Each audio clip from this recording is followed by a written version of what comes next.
Just as the world is lagging behind the speed of technology, the statutes and bounds that make society civil are also ever reactionary to the increasingly pervasive digital confrontations which have to be translated and responded to in the non-digital world. For a digital space that increasingly provides answers nearly instinctively, we still have so many questions about the environment we're creating. Why should anyone hold their tongue, be considerate, or operate under the golden rule when they're in the digital space?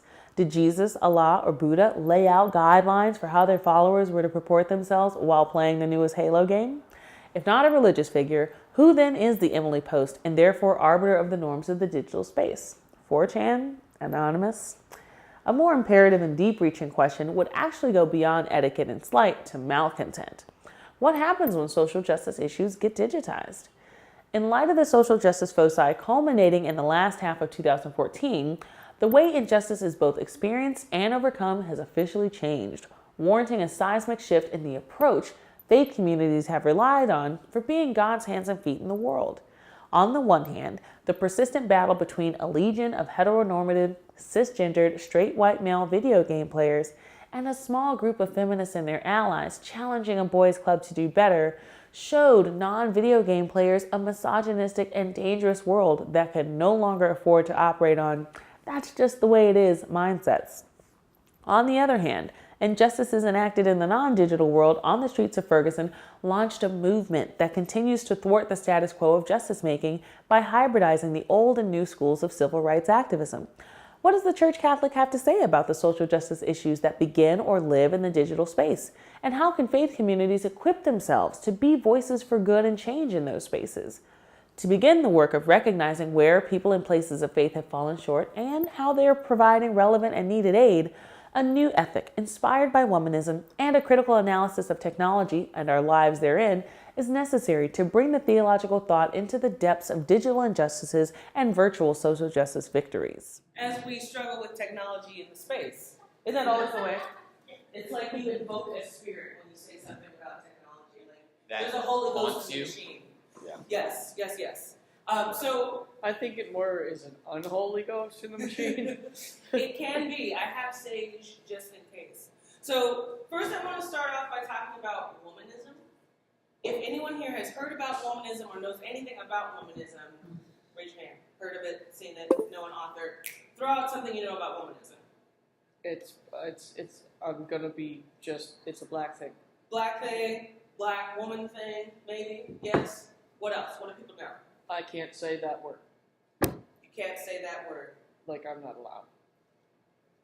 I'll give you permission right now to stamp your... Lavender versus deep purple.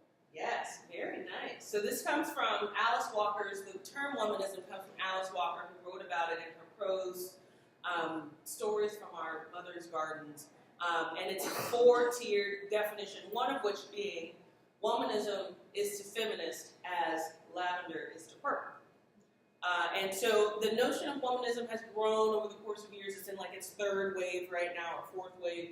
People like Dolores Williams, who wrote Sisters in the Wilderness, or Emily Towns, and Kate Cannon, and all kinds of women have written around this concept that black women's experience within the African diaspora in and of itself is a worthy starting point for theological reflection. And even beyond that, there's these notions about womanism that seek wholeness within and without the community, with men and women, women who love women, women who love men, sexually and non-sexually, etc. So I see womanism as a way to critically analyze things across various intersections. Womanism came out of black liberation theology, people like Dr. James Cone, who had the similar mindset that civil rights leaders did. It's like, we're black and we're going to fight for black rights, but you black women, look, I know you want all these other women things. Just sit down for a second. I'm doing this black thing right now. So then the black woman would go over to the feminists and be like, women, yes, but you're black, so maybe if you could go over here with all that black stuff, like, ugh. So black women felt like they were sort of not able to be their whole selves in either space. So womanism seeks to encompass all of that and more. So in my work, I attached the aims of womanism to critically analyze things intersectionally, with the issues that are happening in the digital space. So two of the things that I focused on in my thesis in particular were going beyond the hashtag of Gamergate and Black Lives Matter. Okay, so Black Lives Matter is a hashtag that was started by a group of black activists, one of which who was a black lesbian activist, and Gamergate is something that started over the summer around women who were in the gaming and tech industry who wanted things to be better. Was it that recently? It was just this Extremely past summer? I This thought it past had been summer. going on for like a year and a half. Oh yes. Is my voice being recorded this closely to this thing? Perhaps. I can edit it out as well. Because this is my own Okay. personal thing, so no All right. worries. Consent is always sexy.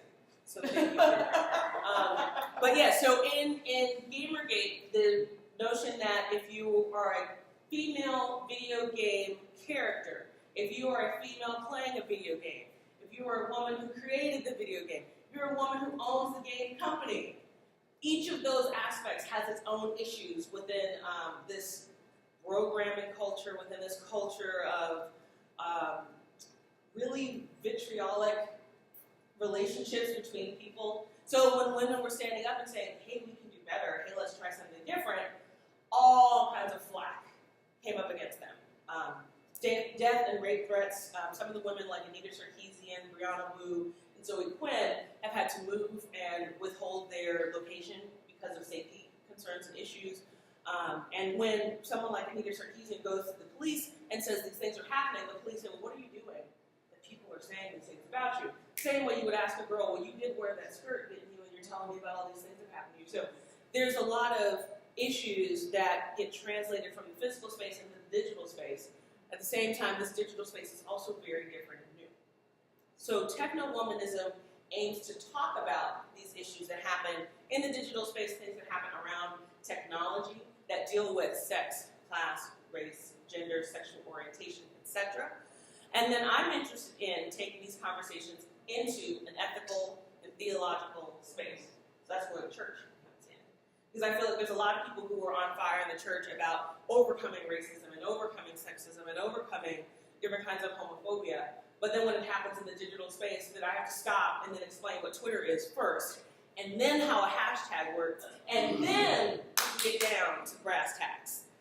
So that was one of the things that I wanted to bring to people's attention first in this conversation about techno-womanism. It's a gateway through which we can have this conversation that also encompasses why it's important for you to know about how to use technology and about what's going on in that space. So I think it was Karl Barth who said something like, you should do theology with your Bible in one hand and your newspaper in the other. So I would amend that and say you also need to add like a mobile tablet or whatever, however you access the internet, because it is now much more imperative as a leader, a person of faith, to be able to speak to all of these different kinds of issues that are happening in a way that we're learning about things in a way that's much more exponential than it ever has been before. And so the responsibility to react to and understand and know about and give people hope around all of these different things has increased as well. So that's where I wanted to start the conversation. And then also invite conversations with you all as you have experiences with technology in the church, have experienced some social justice issues in faith communities, and why you think there's this push-pull with getting people into the digital space, learning how to use it, and what are the obstacles to that. So here's where the conversation begins. Well, because my oversight committee is so much wiser in their years, Of course. there's a lot of coming in, they were like, rah, rah, rah, somebody younger who knows how to, whatever, blah, blah, blah. But then when it gets into that space of like, now we're really getting into it, like, Facebook, and I'm like, y'all really need to be on Facebook. That's going to help us all. The more Facebook pages we have about center place, the more, like, easier it's going to be. And then one of them was like, please don't even bring up Twitter. Just don't. I can feel the palpable fear that these Yeah. conversations bring Yeah. to the hearts of people. Yes. Yeah, and Yes. they're like, and so I'm trying to explain, why this is important, really important, Yes. and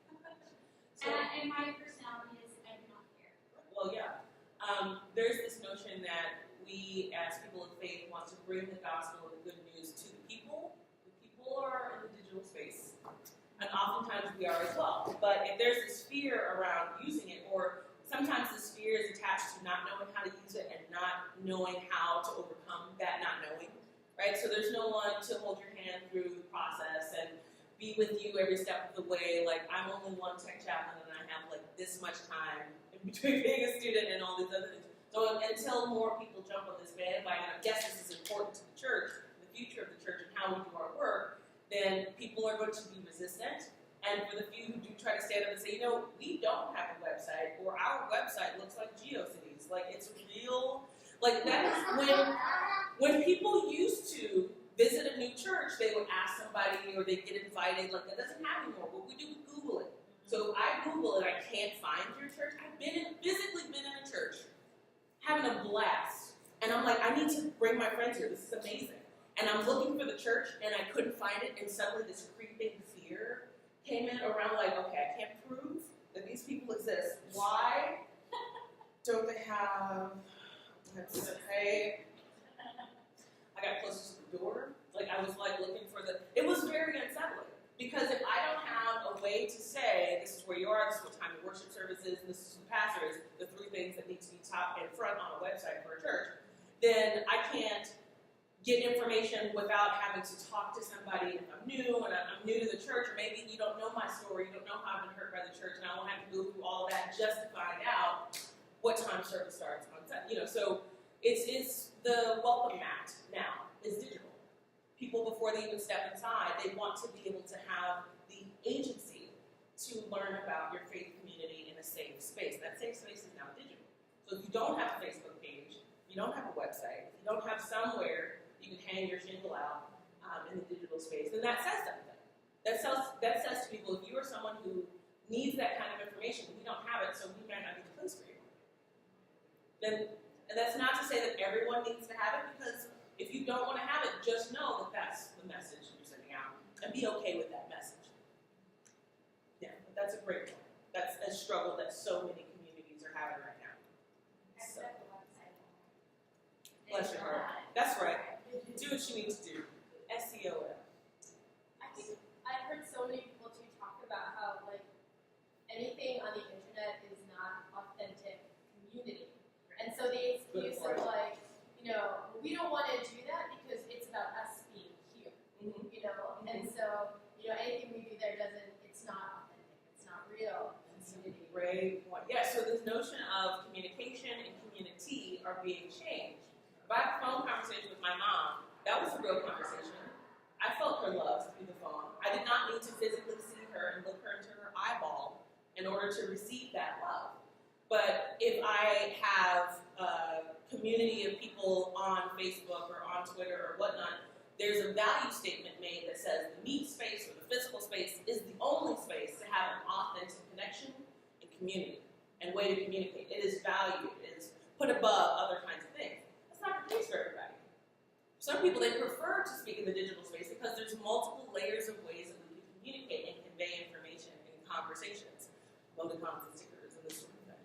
Well, I would say that's true, but honestly, okay. Now, Eric, who is normally here, okay, he's a guy who usually helps with the worship service. He creates his own board games and like, he's just an amazing person. And yes, I see him on Facebook and I see him on Twitter, and he's a delightful person, and he's not here, and I am missing someone. You know, like it's not. I can talk to him right now. I can actually tweet at Eric. Like I can, you know, he's one of the two friars and a fool, and I can actually talk. But it's different to me to be in a room with people, interacting with people, than it is for me to be like. Because I'll be very honest with you. Please do. All the people from here somehow end up to be my Facebook friends because I don't really tweet after Uncover. I only tweeted Uncover. This is the only time I tweet. That's right. So we all end up as Facebook friends. And then we come and we meet up again, and I'm like, who are you? Oh, you're Megan. Okay, yes. Okay, I remember now. You have these posts and that post and this post and, you know, this kind of stuff. And it's like, okay, so, but I then I go back and like there is still a separation for me, and it's not that it's one's good and one's bad. I mean, I'm really happy. I just feel like one's better. Like talking to you face to face is to me is better than seeing a post on Facebook that you can't even, you got little emoticons, whatever. Like you can't even see how things are, how people are feeling. Like sometimes I'll post something and I will mean it one way and people will get really upset about it because they'll think I meant it a different way. And it's, I guess where I'm at, I'm not even sure how I'm contributing to this group, so I should probably just stop talking. No, you're great. But Yeah. But I feel like the physical, like being in the same room as people, even though I'm on the far side of the room,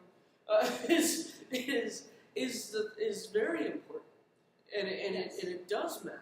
Now, if I don't have Google, I can't find the place, so that does matter too.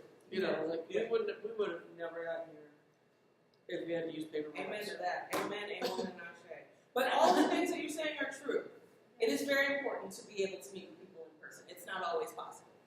The fact that you are able to build relationships with people through things like posts and tweets and texts and whatnot, that's part of the fabric of your relationship, so that when you do meet in person, all of those things come with them. Mm-hmm. So they are a part of it. Right. And you're right that one isn't good, one isn't bad. It's all about context. When tragedy strikes and then the world comes together in the digital space to send condolences, to make stupid remarks, to whatever. But that happens in those spaces. There's instances where Twitter is the first place that news breaks quite often. And it's also used in these really helpful ways with medical information needs to be sent out or disseminated or whatever the case. My point is it's twofold. One, that we recognize that there is value in both. That you, in this day and age, sometimes can't have one without the other. While we're meeting here in this physical space here in Stony Point, we're also engaging with the world through live streaming, through Twitter, and through Facebook, and our website, and all of these other things. These layers, these enrichment points, help bring other people into the conversation who cannot physically be here, right? And for people of faith who recognize that Jesus is going to come back one day, so he's not here physically, but he's here with us in this other way. That's important. And I think that there's sort of these double fears. People who have fear of not meeting physically or not being able to be together physically. Like there's like that, and then also going paperless. I feel like, so this tangibility is going to become very optional. It's not going to be the default. If you think about something like Oculus Rift, if you don't know what that is, it's basically virtual reality, where you put on this scuba mask and then you can look around 360 and you see the virtual world around you. People are going to start living in this space. They already live, work, and play in something like Second Life. I just attended church Second Life on Sunday night. It was beautiful. And as soon as I could learn how to stop floating in the sanctuary during the service, it was great. I got to dance. And then figure out how everybody else was clapping. I was like trying to Google clapping Second Life. Anyway, so the point was, I was able to engage in this faith community while being in my room, but then also in this Second Life space with all kinds of people. It was a great, trippy experience, and more kinds of experiences are going to be happening intangibly. So how do we bring the thousands of years of work that we've done in building liturgy and building community and bringing God's life and light and hope and joy in the physical space, how do we bring that into the digital space? How do we share that? How do we show that? How do we give people the tools to manifest it and create it themselves in a way that is authentic, that is real, that is theirs? One thing we've learned in my community, I'm in a small rural town, aging church. I mean, half the people on our rolls are homebound. So, selfishly, I started recording my sermons just so that I had documentation of them for further Digital portfolio, that's all. right, my own personal digital portfolio. And then I was like, okay, well, let's figure out how to put this on a podcast or something for our folks who are away, who can't ever come to church. And it's been really great because a lot of people, they maybe don't know how to access iTunes on their own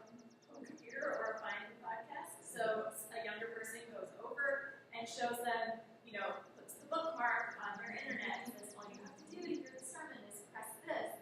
And then they get to hear the sermon and feel like they're part of the worshiping community that they've been a part of for the last 7 years of their life, but can't come to anymore. Yes. So it's been my selfish endeavor, and it's really opened up. Oh, God had a plan.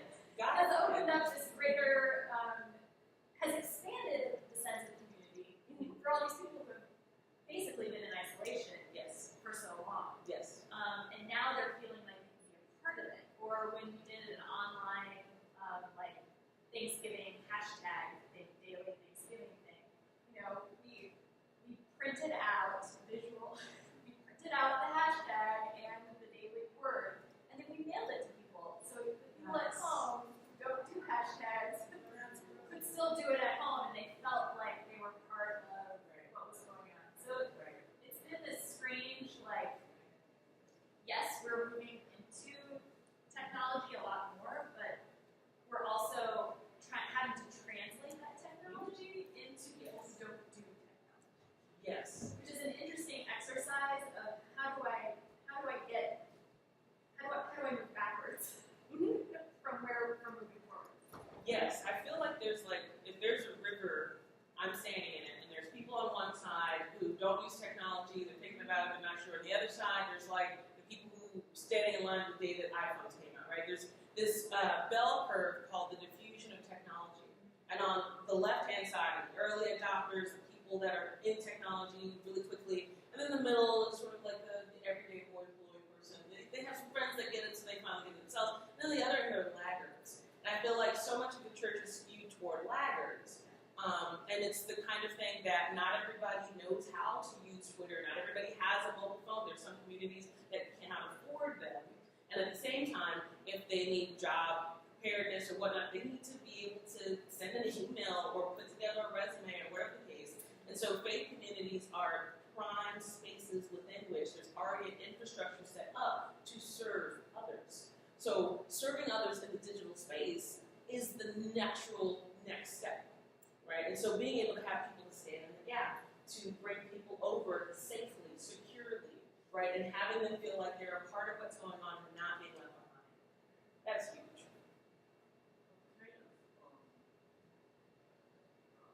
I'm just going to say, I'm a little confused because I'm not even sure how womanism is being brought into.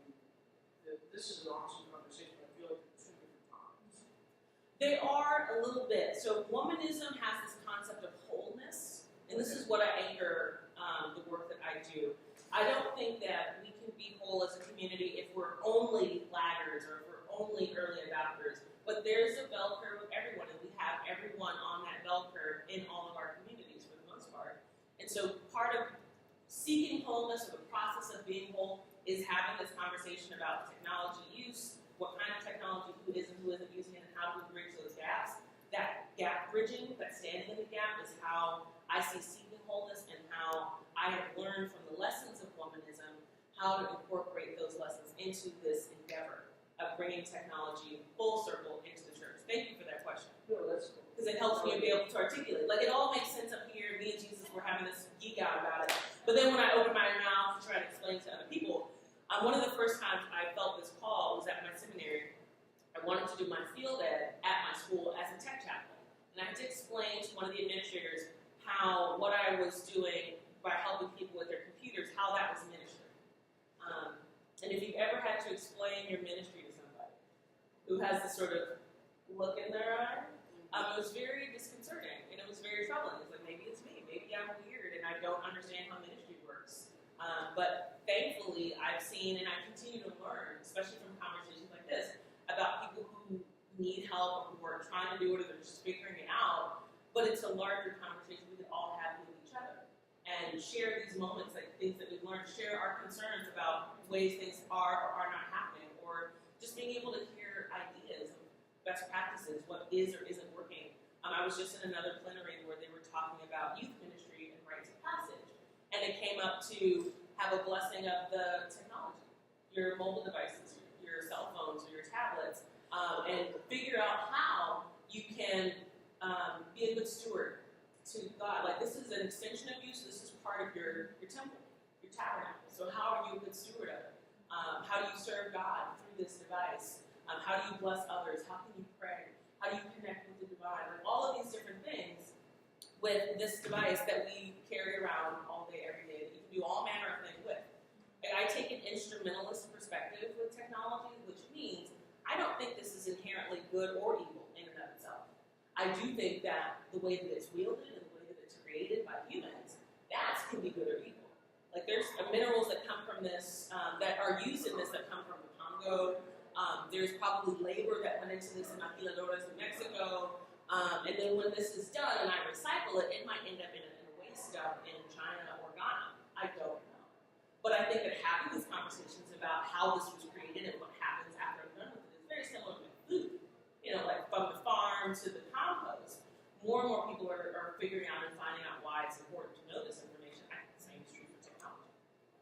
I think that's helpful for you to say that, because to hear how you came from your womanist theology and how to incorporate technology into that theological mindset is important for us as church leaders, but also to help to express that to folks in our pews, right?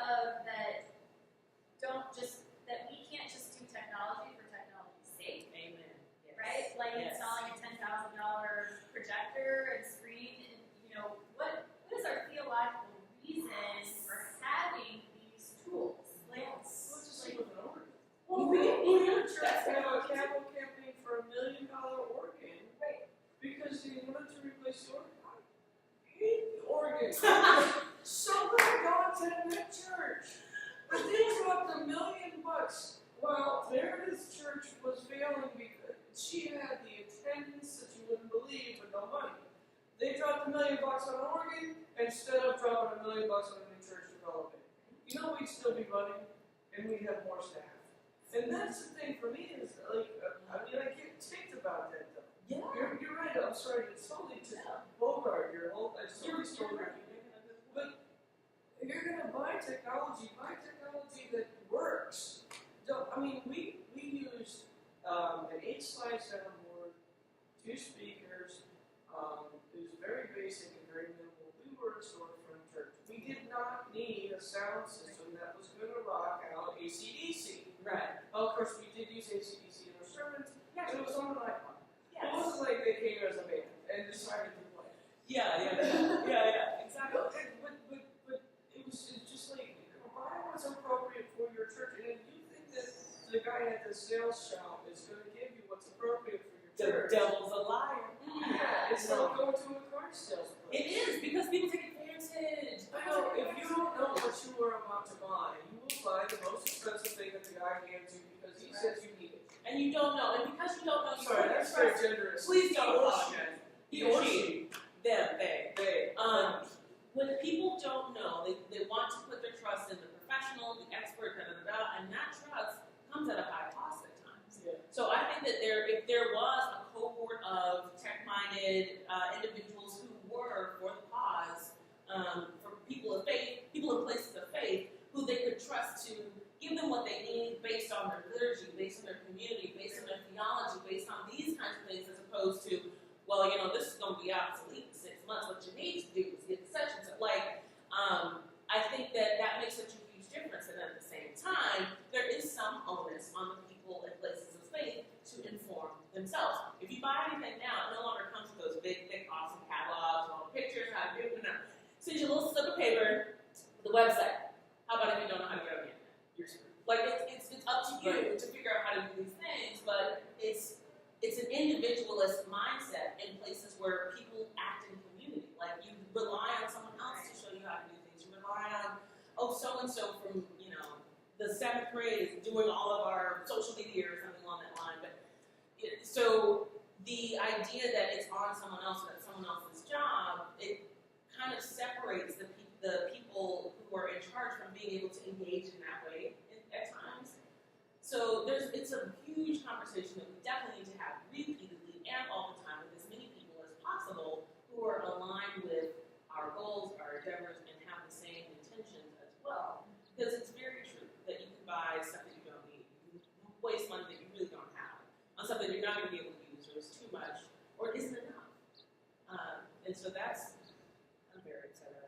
because I have students, so I work with students at Union who will get a whatever computer, and it's huge and clunky, and they don't even use it because they keep it at home because it's so heavy, but they needed a computer for school, and they went in looking like, it was on their form, right? So they used up that money. So, with that being said, these are things that are important to keep in mind. I think it's interesting too, and I'm thinking maybe more, not on a personal level, but maybe more on a denominational level, of how technology and entering into the digital age is really challenging our theological understanding of who we are. Yes. So Presbyterian, how is technology pushing against our Reformed theology? How is it making us re-examine what it is that we believe as a church?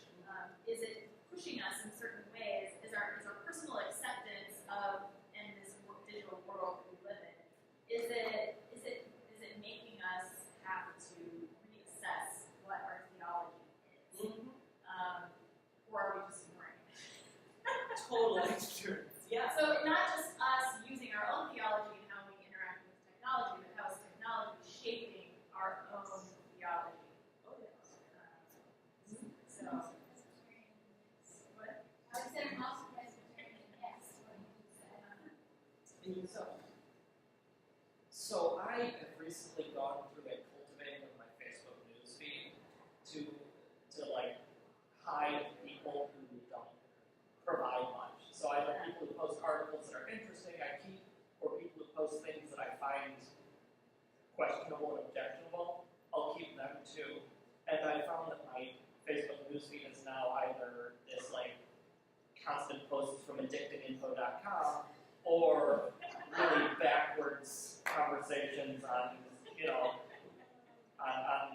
how to lower taxes on boat sales. So like, I'm thinking about one of the great things that I love about internet is it's this age now where information is now democratized. Like we all have the ability to find out everything about everything, and everyone has presumably the idea is that there's a platform now for people who have been voiceless to now speak up in really powerful and great ways. But then also we cultivate our Facebook feeds and our Twitter feed. We cultivate an echo chamber. Yes. Yes. So I think that technology can really, the priesthood of all believers, we can now hear voices from everywhere. That's amazing. And then we don't, because come on. True. How do we dodge that bullet? Very true. Well, I was talking before about digital citizenry, and digital citizenry is this ninefold concept that has everything from digital law, rights, responsibilities, digital etiquette, and so on. So one of the pieces that I'm most interested in is this digital etiquette. There's no Emily post of the internet. Like the norms and standards are created in a microcosm. It can be within the people you make that post with, or within the community of people that you follow on Twitter or whatnot. So we make our own communities, and there's so many disparate ways that people make community and have understandings of what's okay and what's not okay. Terms and services, which no one reads, but everyone consents to, will sometimes have conceits for what happens, what kinds of abuse are not available or not acceptable in that space. But the abuses are getting more interesting, unfortunately, and companies are going to try and catch up to the people who are using their services, and then who's responsible for those abuses? Who's responsible for laying out consequences? If it's anonymous, something like Yik Yak, for example, which is a social platform that you and everyone within a 10-mile radius has access to posts that are all made anonymous.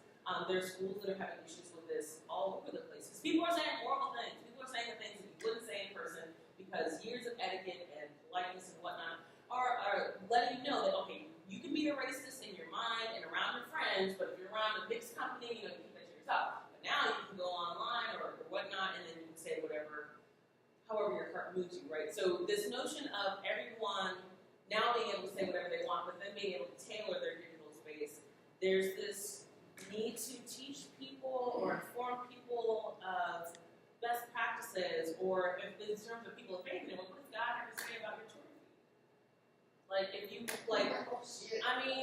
If God is everywhere, how does that inform the way that we maneuver in the digital space? You have private, professional, public, personal, all these different fragmented selves from LinkedIn to Facebook and everywhere in between that you can curate, but there's no digital space that God doesn't already see and wants. And so you may be the only Bible someone ever reads, right? So this sort of concept, you might be the only light in that form, and you see it going the Nazi route, right? You have some coals to heap on anybody's head, like, or you want to be the dad jokes in the room and try to bring things back up, or whatever. Not like the rule is just don't read the bottom half of the internet. That's a lot of internet, right? So maybe if more people of faith were engaging in these places, it's sort of like if you've ever been somewhere and someone finds out that you're a pastor. Oh, I'm sorry, I didn't mean to. Like, shit is fine. Right? But like, people have this respect for your position. And so that is a platform that you can use for good and that you can use to maybe curb the tide in some way. And I think it's a really powerful tool that faith communities can take advantage of. Of course, the learning has to happen first within faith communities of how to use these things, but for those who do and those who want to, the opportunity is there. Well, I think going back to what both of you were saying before, that's why the theological underpinning is so important, because I find that sometimes people say, they're so resistant to it before they even unpack any, or even have that conversation about how it could be theologically correct. Right. So, Yes, I agree. I just have to say that I am mean bitch on Facebook. And God would not be happy. And a lot of my other friends aren't either. But I can also be really delightful and wonderful. I mean, I'm like bipolar on Facebook. I'm bipolar in real life. It's interesting though, because when I got to okay, so there's a friend of ours who has lived in various places for the past 3 years. He's probably lived in 8 places, maybe 6. And every time, wherever he lives is hell. And he complains to us, and then eventually I take action and change his situation. And for the first month or so, he's fine. And he's a really good guy. There's all kinds of stuff. I'm not even going to go into this whole story. But the other day, he's like, I'm living in hell. There's bed bugs and there's this crazy screaming lady downstairs. And I said, you know what, Steve, everywhere you go, it's hell. I'm waiting. He said something about, I wait for the day that I get a car, which by the way we're giving him for free. I wait for the day that I can get a car so that I can sleep in it and actually get a full night's sleep. And I said, I wait for the day that you can make a damn phone call for yourself. And you can take care of your own shit so I don't have to do it. And on Facebook, for some reason, if I were in front of him, I may still actually say that. Well, but to some people I wouldn't. Some people I'd be like, oh no, you know what, here's the thing. I can do this for you, and this, but on Facebook I'm like, no man, I'm tired of you bitching. I am tired of hearing you bitching. Yes, please. Ooh. Yeah. So take care of your shit. And I'm sorry, this is all being recorded. No, that's fine. I'm an accountant, so no church isn't going to be anything against. I don't care. Your voice will be changed in the recording. Yeah. It'll be muffled. Right. Like a dark face on 2020. But I get to my Twitter feed is only an unpost with whatever. But my Facebook page in particular, I get to a point where I can bitch out Steve, right? Yeah. But yes, Steve, sorry. But I can't post motherfuckers throw rocks and in Baltimore. Right. Because I'm afraid of NSA. There are enforcements. Oh, I know that. I mean, we talk about weed on Twitter, on yeah, oh yeah. Any device you've ever connected to the internet, there's a possibility that you've been watched or recorded or listened to or whatever. It's just like, God forbid you are an advocate for weed legalization or anything like that. But I know that there are, but I'm just like, no, I don't want to put anything incriminating on. But I don't want everybody to think I'm a terrorist because I'm encouraging black people to throw rocks at bombs. and that's unfortunate. So there's people, for example, if they gun me down. So this is apparently how the kids do the hashtag time now. So if they gun me down, where people of faith with their collars, offered their own images to a group of Florida cops who were using pictures of black men as target practice. Yes. As you do in Florida. So these people of faith posted their pictures with their collar, one with their Ash Wednesday on their forehead, and it was like, #UseMeInstead. It was fantastic. Several people participated, but there was some pushback. There's this criticism of people that were participating, were mostly white, because you have the luxury and the privilege to be able to say use me instead. Like, if I wear a hoodie, if I wear my hair up, in some cases, like, I might get swooped up or whatever. So even as we figure out how to stand in solidarity, how to be allies in this digital space, which is already fraught with its own issues just on a regular day, and then on top of that, you're trying to advocate for people, you're trying to stand with people, that's in and of itself hard to do. So again, this is conversations we need to be having, we need to figure it out, best practices, what's working, what's not. And I've often told people who want to be a part of the conversation but don't want to say anything that's offensive, get a friend, say something offensive. Because that friend will tell you that was offensive and why, and then you'll know. And then what? Not say it again. Or you can tell someone else. You know what? People don't say that word anymore. It's really not okay. Okay? Or it's not really that way, da-da-da. But if you don't say anything, then you'll never know. So this is why it's important to have friendships, relationships, be they in person or otherwise, with people who you can build trust with, who you can have these difficult conversations with, so that we can all move forward together. There's things that I'm still learning all the time about people who don't look like me, who didn't grow up in ways that I did, so that when I mingle and mix with these other people in other situations and contexts, I'm better equipped to be my full self in that space without stepping on too many toes. Yeah, and I think one of the other challenges with social media is when you strive to be the best ally that you can, and whatever way you're trying to figure that out, with some friends. Like Yes. when you post Black Lives Matter, and somebody else posts All Lives Matter, and then you say, can you stop that? Because that's just making me crazy. And I realize I have my own privilege because of my skin color, but like, don't say all lives matter, because not all lives matter until Black lives matter. Clearly, amen and So, hallelujah. There you go. And I lost 3 friends over that because they said that I was too radical, and I'm like, that's not radical. That's just about people. So There you go. thank you for erasing me. Basically, What's that? You were persecuted for righteousness? boom, you drop the mic. But yes, this is essentially what we're finding. There's like this exodus. Like you didn't realize you had suddenly moved into this neighborhood of white flight or whatever, like Facebook friend flight. So as you're trying to, as you post things, and as you're like, oh my God, you guys, this article, this thing just happened. You're like, I'm uncomfortable with the thing. I just want to go on Facebook and look at puppies and babies. And every time I see things from you, it's just like, okay, bless you and your whole heart. Y'all gone home. I'm fine with you. This is something that we're dealing with now. Oh, man. For me, cultivating a social media persona is from the grossest sentence I've ever said, first and foremost. But as someone who doesn't regularly engage in social media, I haven't posted a Facebook status in, months or weeks or whatever you know. But I'm still participating passively in the social media world. Like I'm on Facebook a lot. I'm reading posts about yacht sales and articles about how Republicans are ruining the world.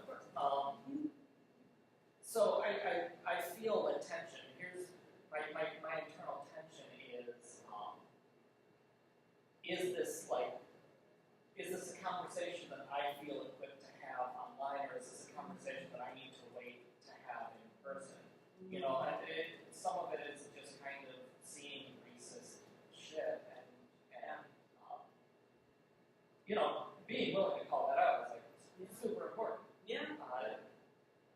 But just not posting things, not moving towards justice in my own postings because I just don't have enough postings really. So I don't know. Opting out of digital citizenry is something that I tend to do. I tend to So the question really then is, how do we equip ourselves to be the ones to move toward justice in the digital space? Because people are going to look at us, don't you love Jesus? Like, aren't you like a pastor or something? Like, there's this expectation on you to be the one in the room to say something. Well, if the room is the internet, it's a big room. There's a lot of people who are very loud, they're very curated, cultivated. There's a lot of money behind that. And often, those are the voices that are not life-giving, that are not affirmative, that are not open to people of color, people of different love lives, and whatnot. So, because there are people who, God bless their heart, do have this really affirming perspective, but don't know how to engage in the digital space, that message isn't getting out. That narrative isn't available. So if you are that kid in Ohio who is getting harassed because you came out, or people assume that you are one thing or another, and you don't have anywhere to go to but the internet for solace, you know, I said earlier at breakfast or something that people or places of faith need to be the safest space to come out. Period. I will add a little tangent. I know it's getting close, but I think for a long time I was very butthurt and kind of process that in a very public space. And there's a fine line between being a prophet and just being an angry asshole. And I think a lot of it was I was an angry, hurt jerk, and I was processing my own hurt, so I wasn't being so prophetic at the time from a loving kind of Jeremiah weaving and lamenting over these religious temple system people. But I think I was more like just like, if you guys, you hurt me. But sometimes Jesus was like that. My Jesus flipped tables. Yeah. So. Yeah, and but I mean, I my hear Jesus what you're also saying, but tried to say, My Jesus flipped houses. yeah, He but was we eating can't both. Eating both. there's just But I hear what you're saying. yeah, I mean, we need to stand in the face of the oppressor, but at the same time, like, Yes. we need to be willing to pray for the oppressor. Truth. I originally named this Trolls and Colds, keeping kindness in the digital space from a perspective. But I have such a tough time praying for the oppressor. I'm going like, fuck you. I'm sorry, I'm not in a space in my own personal life where I can be like, oh, how wonderful. No, there's space to do that. But a dear straight white guy with brown hair. Oh, I'm sorry. but you have such a lovely job and a lovely life and all these children and you have such privilege and you're complaining because they traded the guy from your baseball team. Fuck you! Get off my page! Like, anyway, but I want you to be able to finish this, and I don't care sharing over a little bit. But I was going to say I've never ever considered the blessing of the devices. We've done the blessing of the fuzzy buttons, which is not human. If you have a fuzzy button, you already have less because you're human. But we're talking about the pets, you know.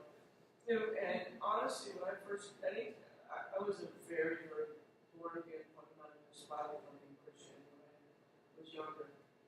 First started driving. I'm recovering. But I would pray over my car. And that was because I knew it was a blessing, and I considered it a blessing, and I would ask that God would use my car. I knew it was a gift and it belonged to God. And so I would ask that God would use my car for me. And I did that even with the car I own now. I've owned it for 12 years, 13 years. And this car has transported more people and done more things. And it has taken me to and from work. And it's still, I mean, I commute with a guy who would have to take a cab every day if he didn't. You know, like that's $30 one way. That's $60 a day. So I'm thinking about him. He's a delightful person. And we do our thing. And my car, I've always thought, okay, yes, bless the, pray over the car. I've never thought, pray over the computer. Never. And I, like I already said, am a mean, nasty person on the computer. And maybe, it's like the people who put like Jesus as my co-pilot or the Ichthys or whatever on their cars, and then they drive like assholes. yeah. It's like, okay, if you are proclaiming Jesus is your Lord on your car, stop being a jerk. How about you stop cutting people off and be a jerk and just take it off the costs, you know? And it's, yeah, I know. Like, and so it's kind of, I guess, I mean, I'm now, like, getting enlightened because it's kind of the same thing for a device. If you're going to claim that you're a Christian, and you're going to go on Facebook and bitch people out, At least do it. what does that say? You know? And it actually gives you the choice on Facebook to be like, what's your religion? Christian, you know, or undecided, you know? Just, but, yeah, so that's it. I just wanted to bring that up as an interesting thing.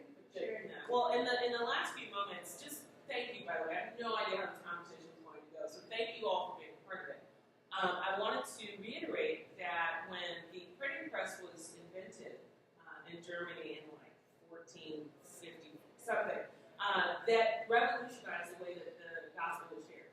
I mean, the monks would spend their lives writing chapter 3 of John, and then that was how Bibles were. And then so now, looking at the newest innovations in technology and how that is poised to change the way we do this thing called Christianity.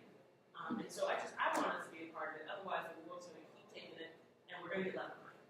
So, bless you all. Thank you all for joining us in and out of the room, and just keep having this conversation.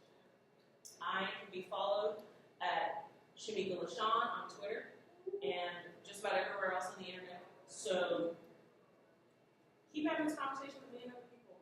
And I love this idea of figuring out how we equip ourselves to move forward in justice online. Where two or more are gathered, the Spirit is with us. And I believe that my cell phone counts as one, or my iPad counts as one. Right? So with that, I bid you all peace and enjoyment of the rest of the day. And do please have this conversation. I will geek out about the house. We didn't even talk about robots in the future. So like, there's so much more left to say.